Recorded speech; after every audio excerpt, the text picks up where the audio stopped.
What happens when the reigning NBA champions become so terrified of luxury tax penalties that they're willing to dismantle the roster that just brought them a title? The Boston Celtics are living through every championship team's worst nightmare. The moment when financial reality crashes into basketball success like a freight train loaded with salary cap mathematics and luxury tax penalties. Just months after celebrating their latest NBA title, they're frantically dismantling the very roster that delivered banner number 18, trading away proven contributors like their toxic assets instead of championship pieces. The latest victim in this salary cap massacre could be Anfernee Simons, a player they just acquired from Portland in exchange for beloved veteran Jrue Holiday. Now, barely a month after that painful trade, they're already exploring ways to ship Simons out the door for pennies on the dollar. It's organizational panic disguised as strategic planning, and it might be the most short-sighted approach to championship roster management we've witnessed in years. Let's start with the brutal irony of Boston's current situation. They traded Jrue Holiday, a defensive stalwart who was instrumental in their championship run, to acquire Anfernee Simons, only to immediately start shopping Simons around the league like he's damaged goods. The $27.7 million cap hit that comes with Simons for the 2025-26 season has apparently become so toxic that the Celtics are willing to accept whatever scraps they can get just to shed his salary. This isn't roster optimization, it's organizational panic. Simons brings legitimate offensive firepower, averaging over 20 points per game during his Portland tenure, and represents exactly the kind of scoring punch that championship teams need when their primary stars face inevitable shooting slumps. Yet here are the Celtics, treating his contract like it's radioactive waste that must be disposed of immediately. The proposed three-team trade from Bleacher Report's Andy Bailey perfectly illustrates the desperation. Boston would send Simons and a 2031 second-round pick to Toronto and Brooklyn, receiving Ochai Agbaji and Terrence Mann in return. It's the basketball equivalent of trading a sports car for a bicycle and a bus pass. Technically, you're still mobile, but you've downgraded dramatically in every meaningful way. The root of Boston's problems lies in their paralyzing fear of luxury tax penalties and the dreaded repeater tax that punishes teams for sustained excellence. Rather than viewing these penalties as the cost of championship contention, they're treating them like existential threats that must be avoided at all costs, even if it means sacrificing competitive advantages. Bailey's analysis reveals the twisted logic driving these decisions. He suggests that Boston should prioritize getting under the $187.9 million luxury tax line to reset their repeater tax status, making building in the future far less painful and expensive. This approach prioritizes theoretical future savings over present championship opportunities, which seems backwards for an organization that just captured a title. The second apron threshold has become Boston's white whale, an arbitrary financial line that's dictating basketball decisions in ways that make no competitive sense. Yes, staying under certain thresholds provides roster flexibility, but gutting your championship core to achieve those thresholds defeats the entire purpose of having flexibility in the first place. What makes this particularly frustrating is that luxury tax penalties are designed to be paid by successful franchises. These aren't punishments for poor management, they're the price of excellence, the financial cost of maintaining championship-caliber rosters in a salary cap system designed to promote parity. Examining the players involved in Bailey's proposed trade reveals just how dramatically the Celtics would be downgrading their talent level. Simons is a legitimate offensive weapon who averaged 22.3 points and 5.5 assists during his final full season in Portland. He's proven he can create shots for himself and teammates while providing the kind of explosive scoring that championship teams need during playoff runs. In return, Boston would receive Ochai Agbaji and Terrence Mann, two players who represent significant downgrades in both current ability and future potential. Agbaji, despite being a former lottery pick, has yet to establish himself as a consistent NBA contributor, averaging just 10.4 points per game during his best professional season with Toronto. Mann brings hustle and energy, but lacks the offensive ceiling that makes Simons valuable.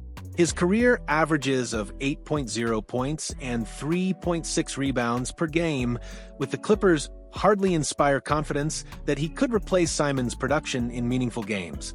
While Mann might be a plug-and-play effort guy, championship teams need players who can create offense when systems break down, not just execute within predetermined roles. The basketball logic is completely backwards. Boston would be trading away a player capable of challenging Jaylen Brown as their leading scorer for two players who might combine to match Simons' individual production on a good night. Perhaps most infuriating about this approach is how it wastes Boston's championship window with Jason Tatum and Jaylen Brown in their primes. These opportunities don't come around often, and championship teams typically maximize their talent advantages rather than voluntarily reducing them for salary cap relief. Tatum and Brown are both entering their peak years, providing Boston with a foundation that could support multiple championship runs. Instead of building around this core, with complementary talent like Simons, they're dismantling their supporting cast to achieve arbitrary financial benchmarks that have no direct correlation to basketball success. The Celtics seem to have forgotten that the goal isn't to build the most cost-effective roster, it's to build the most competitive one. Luxury tax penalties are temporary financial obligations, but championship opportunities are fleeting and precious. Trading away proven contributors to save money makes no sense when you have legitimate title contenders on your roster. Boston's desperation to move Simons also destroys his market value in ways that hurt their return possibilities. When teams know your salary, dumping rather than optimizing your roster, they adjust their offers accordingly, providing minimal compensation because they understand your leverage is non-existent. This creates a vicious cycle where the Celtics accept poor returns because they're operating from positions of financial desperation rather than basketball strength. Instead of maximizing Simons' value by showcasing his fit within their system, they're advertising their willingness to accept whatever offers come their way. The proposed trade perfectly illustrates this dynamic. Boston isn't receiving fair value for Simons' abilities, they're getting whatever Toronto and Brooklyn are willing to provide for salary relief purposes. It's organizational malpractice disguised as financial responsibility. Bailey's rationale about building in the future raises serious questions about Boston's organizational priorities and timeline. If they're already planning for post-Tatum/Brown futures instead of maximizing their current championship core, they're essentially wasting their most valuable assets. Championship teams operate with urgency that reflects the fleeting nature of competitive windows. The best players age, injuries occur, and roster dynamics change in unpredictable ways that make future planning less valuable than present optimization. Boston's approach suggests they believe their championship core will remain elite indefinitely, allowing them to sacrifice short-term competitiveness for long-term financial flexibility. This assumption ignores the countless variables that could derail future championship opportunities while voluntarily reducing present ones. The Eastern Conference features multiple championship contenders who aren't voluntarily reducing their talent levels for salary cap relief. Teams like Milwaukee, Philadelphia, and Miami are adding talent and accepting financial penalties to maximize their competitive advantages during their respective championship windows. Boston's salary dumping approach puts them at significant disadvantages against organizations willing to pay luxury tax penalties for sustained excellence. While the Celtics are trading away contributors for financial relief, their competitors are adding talent and accepting the associated costs. This philosophical difference could determine championship outcomes over the next several seasons. Teams that prioritize basketball over bookkeeping typically outperform those that reverse these priorities, especially during playoff runs where talent depth becomes crucial. Celtics fans deserve better than watching their championship roster get dismantled for salary cap relief. They've waited years for another title, endured disappointing playoff exits, and finally celebrated championship success. Now, they're watching their front office treat that success like a financial burden rather than something to be protected and enhanced. The psychological impact on players also can't be ignored. When organizations treat proven contributors like salary cap problems to be solved rather than valuable assets to be retained, it creates uncertainty and resentment that can undermine team chemistry and individual performance. Rather than panic trading valuable players for salary relief, Boston could embrace luxury tax penalties as the cost of sustained championship contention. Successful franchises typically view these penalties as investments in competitive advantages rather than financial burdens to be avoided. They could also explore more strategic roster moves that maintain competitive balance while achieving financial objectives.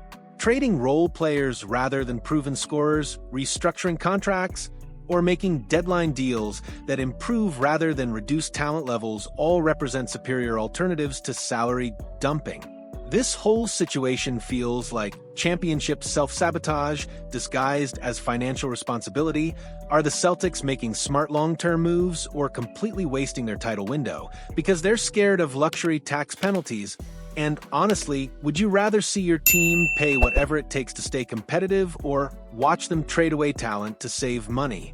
Drop your thoughts on this salary cap madness, because this approach seems like organizational malpractice when you've got legitimate championship pieces on the roster.